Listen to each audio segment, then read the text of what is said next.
इस कार्यक्रम के प्रायोजक हैं श्री बालाजी बायोमेडिकल्स। कोरोना काल में अब अस्पताल जैसी व्यवस्था आपके घर पर। न्यू नर्मदा मेडिको 10% से 15% डिस्काउंट के साथ। आप देख रहे हैं सबरंग कलर्स ऑफ लाइफ। नमस्कार, सबरंग समाचार में आपका स्वागत है। मैं हूं आपके साथ प्रीति रागिनी। दर्शकों, सभी कहते हैं रक्तदान महादान, हम सभी जानते हैं और उसको अमल भी करते हैं, लेकिन ना जाने क्यों बहुत से ऐसे सवाल हमारे मन में घिर जाते हैं जिससे हम आगे नहीं बढ़ पाते हैं कि रक्तदान से कहीं हमें नुकसान तो नहीं होगा। तो चलिए, आज हर तरह के सवालों से हम निजात पाएंगे और सवालों का जवाब भी हम पाएंगे। हमारे साथ स्टूडियो पे मौजूद है डॉक्टर चंद्रभूषण सर। नमस्कार सर। नमस्कार, आपका गुड बहुत मॉर्निंग। स्वागत है। थैंक यू सो मच, आपने यहाँ बुलाया मुझे। जी शुक्रिया सर। तो बिल्कुल सर, बहुत से लोगों को मन में है कि रक्तदान हमें करना चाहिए क्योंकि रक्तदान महादान होता है, इससे बहुत लोगों को फायदा होगा, एक इंसान को जान बच सकती है। लेकिन कहीं ना कहीं ऐसे सवाल मन में आ जाते हैं कि रक्तदान से कहीं नुकसान तो नहीं होगा, जिस कारण बहुत से लोग रुक जाते हैं। तो बिल्कुल जानना चाहेंगे कि रक्तदान में क्या क्या फायदे होते हैं। देखिए, रक्तदान आज एक बहुत बड़ी जरूरत बन चुकी है। जी सर। हर लोगों को रक्तदान के बारे में रूबरू होना पड़ेगा, क्योंकि मानव रक्त का कोई दूसरा विकल्प है नहीं। जी। तो बस ये रक्तदान के बारे में हम लोग मोटिवेट कर सकते हैं, लोगों को जागरूक कर सकते हैं। जी। और जागरूक करने के डिफरेंट तरीके होते हैं।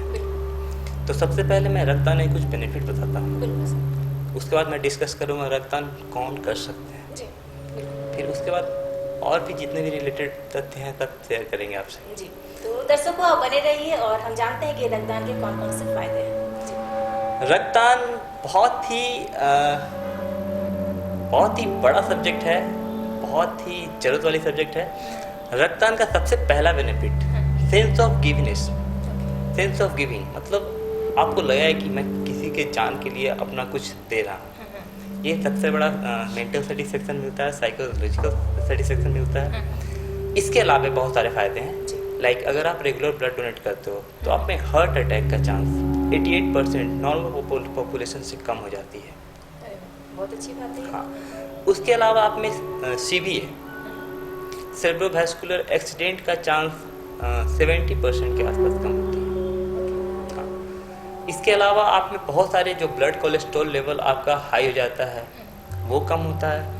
ब्लड की जो विस्कोसिटी होती है, ब्लड का फ्लो जो कम हो जाता है वो तेज होता है, क्योंकि आजकल की जो खान पान है, ये खान पान किसी न किसी तरीके से आपके ब्लड के विस्कोसिटी को बढ़ा देते हैं, जिससे ब्लड ज़्यादा मोटा हो जाता है, थिक हो जाता है।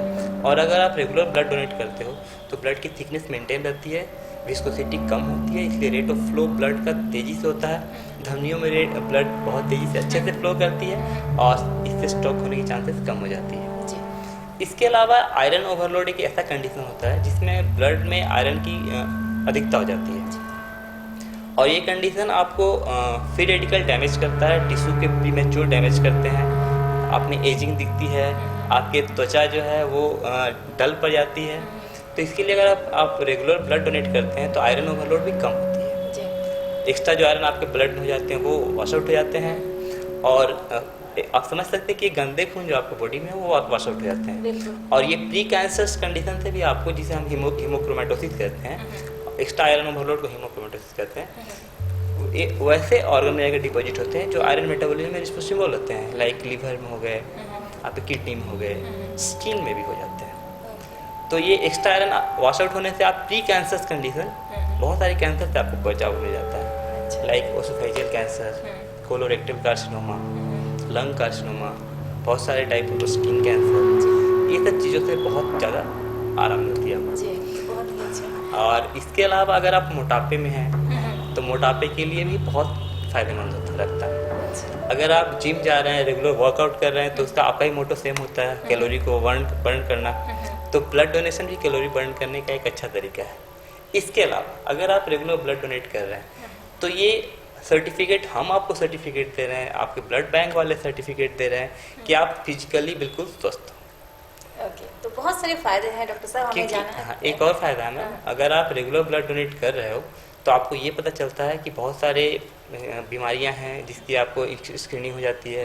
लाइक आपकी ब्लड शुगर की, आपका हीमोग्लोबिन कितना है, आपका BP कितना है, आपका HIV 1, 2, हेपेटाइटिस, सिफिलिस, ये सब सारे जांच आपको बिल्कुल मुफ्त हो जाते हैं। जी। इसके अलावा बहुत सारे फायदे हैं। जी, बहुत सारे फायदे हैं, बिल्कुल।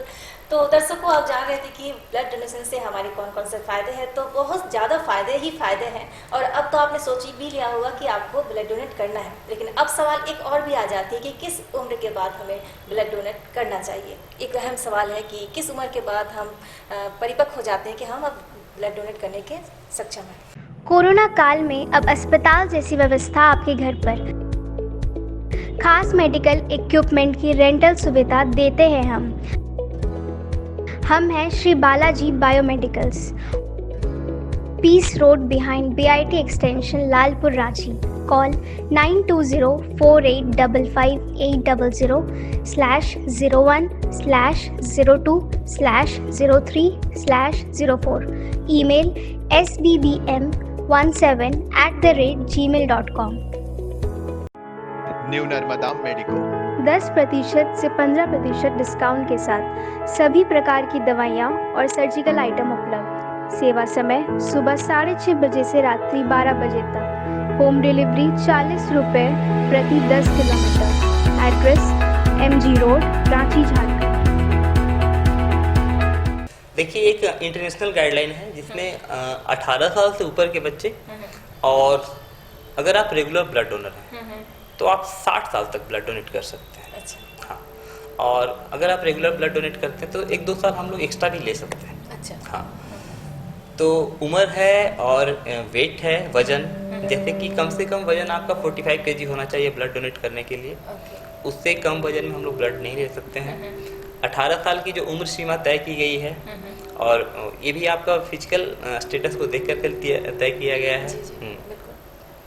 और इसके अलावा और भी बहुत सारे कंडीशन है जहाँ पे आप ब्लड डोनेट करने के लिए रिस्पॉन्सिबल करने के लायक होते हैं। ओके। लाइक आपका पिछले 6 महीने में कोई मेजर ऑपरेशन वगैरह नहीं हुआ हो, मेजर सर्जरी नहीं हुई हो, आप कोई एंटीबायोटिक नहीं ले रहे हो, पिछले 24 आवर में कोई एंटी एलर्जिक दवा का सेवन नहीं किए हो, अगर आपको कोई भी ट्यूबरकुलोसिस वगैरह नहीं हुआ हो पहले, अच्छा। हेपेटाइटिस, HIV, ये सब बहुत सारे कॉन्ट्रा इंडिकेशन है जहाँ पे आप ब्लड डोनेट नहीं कर सकते हैं। अच्छा। इसके अलावा आपकी हीमोग्लोबिन अगर 12 से कम है, खून कम जिसे बोलते हैं, तो भी आप ब्लड डोनेट नहीं कर सकते हो। आपके ब्लड में प्लेटलेट काउंट कम है, मेजर बहुत सारे, मतलब ब्लड डोनेट नहीं करने के 1000 रीजन है। इसके अलावा बहुत लोग बहाना भी बना देते हैं, मुझे ब्लड ऐसे नहीं डोनेट कर सकते। तो ब्लड डोनेट नहीं करने के तो बहुत सारे रीजन है, ब्लड डोनेट करने के सिर्फ एक रीजन है, टू सर्व द ह्यूमैनिटी, मानवता की सेवा करना। जी, बिल्कुल बिल्कुल। तो बहुत अच्छी बातें हम डॉक्टर साहब से जान रहे हैं, और बिल्कुल मानव सेवा करना सबसे सर्वोत्तम धर्म माना गया है। तो अगर हम ब्लड डोनेट करेंगे तो इससे बड़ा कार्य और क्या हो सकती है। तो हमने जाना कि किस उम्र के बाद आप ब्लड डोनेट कर सकते हैं। आप साथ ही साथ ये भी जान लेंगे कि हमारा जो ब्लड डोनेट होता है उसके बाद इस ब्लड को किस तरह से कहाँ पे सुरक्षित रखा जाता है और उसका इस्तेमाल किस तरह से किया जाता है। नॉर्मली जो आप ब्लड डोनेट करते हैं 120 दिन तक उसका लाइफ पीरियड होता है, और ब्लड के डिफरेंट कंपोनेंट होते हैं, उनकी लाइफ मतलब उसकी हाफ लाइफ, उनकी मतलब बोल सकते हैं कि इनकी लाइफ हर कंपोनेंट की अलग अलग होती है। जैसे प्लाज्मा होता है, तो प्लाज्मा को आप -40 डिग्री सेल्सियस पे 1 साल तक स्टोर कर सकते हैं। हर का टेम्परेचर अलग अलग होता है, हर का स्टोरेज पीरियड भी अलग होता है। तो अब डिपेंड, जैसे प्लेटलेट है तो उसे बहुत कम दिन तक स्टोर कर सकते हैं, 5 से 6 दिन तक रख सकते हैं। तो ये सब रीजन है। अब आप जो ब्लड आप डोनेट करते हैं तो सबसे पहले हमारे ब्लड बैंक में जाते हैं, जी। और बहुत सारे टेस्ट से गुजरना पड़ता है। उस ब्लड को स्क्रीनिंग करनी होती है, कोई ब्लड में कंटामिनेशन नहीं है, इन्फेक्शन तो नहीं चला गया है गलती से, तो इसको स्क्रीन करना होता है। इसके अलावा ब्लड को हम सेंट्रीफ्यूज करते हैं। सेंट्रीफ्यूज करने का एक प्रोसेस होता है जिसमें सेंट्रीफ्यूज मशीन में ब्लड को डालते हैं, और डाल करके ब्लड को डिफरेंट कंपोनेंट में सेपरेट कर लेते हैं। इससे फ़ायदा क्या होती है, तो ब्लड में जो डिफरेंट कंपोनेंट हम सेपरेट करते हैं तो हर कंपोनेंट का अलग अलग हाफ लाइफ है, अलग अलग लाइफ है। उस लाइफ के अकॉर्डिंग हम लोग दूसरे कंपोनेंट को यूज करते हैं। अच्छा। और एक ब्लड से हम, विश्वास नहीं करिए, एक ब्लड से हम 3 कंपोनेंट अलग करते हैं। सबसे पहले तो होल ब्लड था, होल ब्लड से हम लोग उसको कंसनट्रेट बना लेते हैं, RBC कंसनट्रेट। उसके अलावा प्लेटलेट बना लेते हैं, फ्रेश फ्रोजन प्लाज्मा बना लेते हैं, जो कि आजकल प्लाज्मा बहुत अब जान ही रहे हैं प्लाज्मा की। उस पर भी बातें करेंगे कि प्लाज्मा डोनेट क्या है और प्लाज्मा का किस तरह से इस्तेमाल होता है। लेकिन आप साथ में ये भी सबसे पहले जान लें कि ब्लड डोनेट करने के बाद, यानी डोनर अब समझता है कि हम ब्लड डोनेट किए हैं तो हम थोड़ा कमजोरी फील करेंगे, या फिर हम क्या खाना लें और किस तरह से पौष्टिक आहार लें तो कि हम रिकवर हो सके। ये बहुत ही अहम सवाल है सर, जो जानना चाहेंगे। बहुत ही इंपॉर्टेंट सवाल है। देखिए, सबसे पहले अगर आप ब्लड डोनेट करने जा रहे हैं जी। तो उस रात अच्छे से रिलैक्स होकर पूरी नींद में 6 घंटे की नींद होनी चाहिए। अल्कोहल, मदिरा, ये सब जो अगर आप सेवन करते हैं, स्मोकिंग करते हैं तो ये ना लें। एवॉइड करें कि 2 दिन पहले से कोई एंटीबायोटिक वगैरह एवॉइड करें, 7 दिन पहले से एवॉइड करना होता है। तो अगर आप कम्प्लीटली फिजिकली फिट हो तो आप ब्लड डोनेट कर सकते हैं। अब ब्लड अगर आप डोनेट करते हैं तो आप में आपके बॉडी में 2 तरह की लॉस होती है। सबसे पहले होता है एक सेलुलर लॉस और एक फ्लूइड का लॉस होता है। एक बार आप ब्लड डोनेट करने आते हैं तो आप 400 ml के आसपास आपके बॉडी से फ्लूइड लॉस होती है। तो ये फ्लूइड आपका महज 24 to 48 आवर में, मतलब 1 से 2 दिन में फ्लूइड रिकवर हो जाता है। आपके बॉडी में जितना भी फ्लूइड लॉस हुआ था वो 1 से 2 दिन में रिकवर हो गया। और जो सेलुलर लॉस होते हैं लाइक RBC, WBC, प्लेटलेट, ये जो सेल लॉस होते हैं ये आपके 14 से 28 दिन में रिकवर हो जाते हैं। अच्छा। मतलब आप 28 दिन के बाद बिल्कुल फ्रेश बन जाते हो। अच्छा जी। तो ये खाना पीना जो होता है, जो हाँ, किस तरह के खान पान? हाँ, इसमें खान पान का क्या जरूरत है? खान पान हमेशा, जैसे आप ब्लड डोनेट करके आए तो आपको जम के फ्लूइड लेना है क्योंकि आपको डिहाइड्रेशन ना हो जाए। उसके अलावा ऐसी साग सब्जियां खानी है जिसमें आयरन का अमाउंट काफ़ी ज़्यादा होता है, like leafy vegetable. Leafy vegetables बहुत ही अच्छा सोर्स है आयरन का। अच्छा। हाँ, ड्राई फ्रूट्स आप ले सकते हैं और बाकी नॉर्मल खाना आप मतलब नॉर्मल रेगुलर खाना। जी। कोरोना काल में अब अस्पताल जैसी व्यवस्था आपके घर पर। खास मेडिकल इक्विपमेंट की रेंटल सुविधा देते हैं हम हैं Shri Balaji biomedicals, peace road behind BIT extension, Lalpur, Ranchi. Call 9204855501/02/03/04।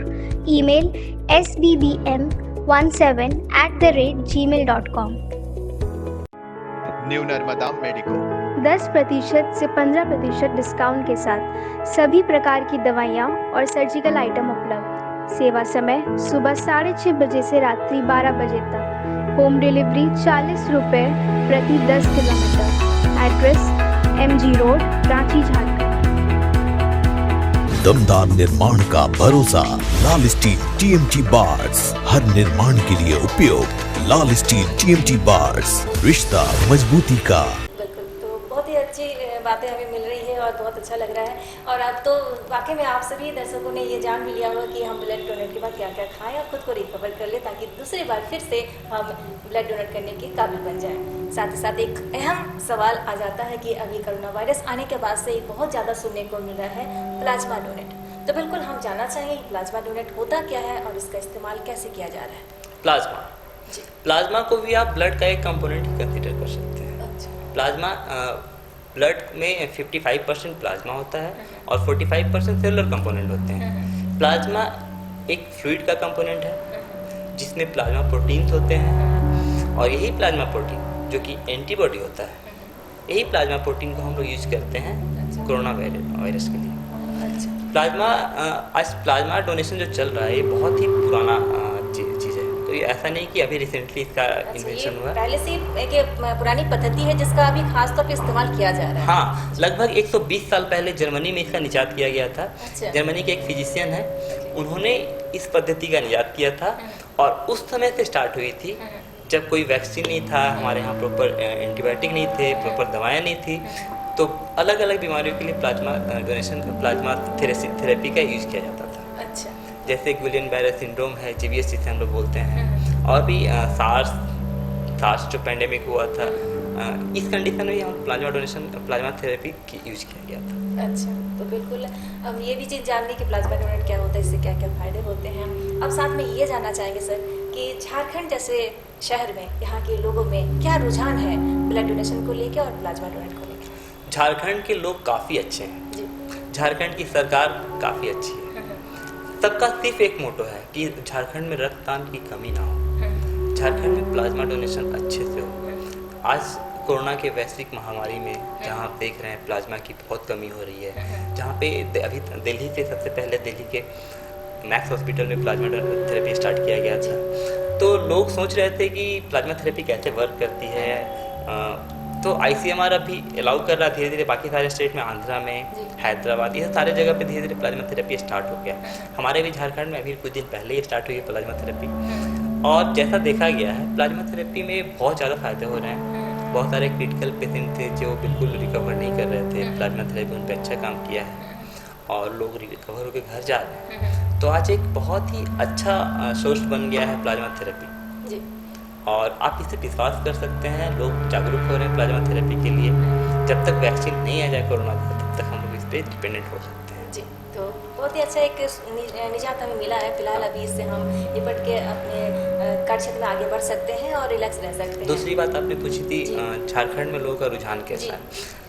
तो देखिए झारखंड एक थोड़ा सा अंडर डेवलप्ड स्टेट है। आप जान रहे हैं यहाँ पे लोग उतने जागरूक नहीं हैं, तो थोड़ा सा मशक्क़त तो हो रही है ब्लड डोनेशन के लिए मोटिवेट करने में। लोग डरते हैं, लोग समझ नहीं पाते हैं ब्लड डोनेशन के फ़ायदे क्या हैं, प्लाज्मा डोनेशन से क्या फ़ायदा है।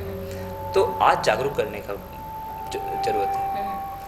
हमारे जैसे बहुत सारे लोग हैं जो प्लाज्मा डोनेशन, ब्लड डोनेशन के लिए जागरूक कर रहे हैं, आगे लोगों को समझा रहे हैं और बहुत लोग जागरूक भी हो रहे हैं। अच्छा। जहाँ पहले लोग डरते थे, अब लोगों से मिलता हूँ, सोशल मीडिया के थ्रू मैं प्रचार कर रहा हूँ। हर जगह पे जितना ही पॉसिबल हो पाए, लोकल लोग, छोटे स्तर पे, बड़े स्तर पे, हर स्तर पे आज प्लाज्मा डोनेशन, ब्लड डोनेशन के लिए हम लोग प्रचार कर रहे हैं और लोग जागरूक हो रहे हैं। और अब विश्वास नहीं करोगे, बहुत लोग मुझे फ़ोन करके पूछते हैं कि डॉक्टर साहब अगला कैंप आप कब लगाएंगे।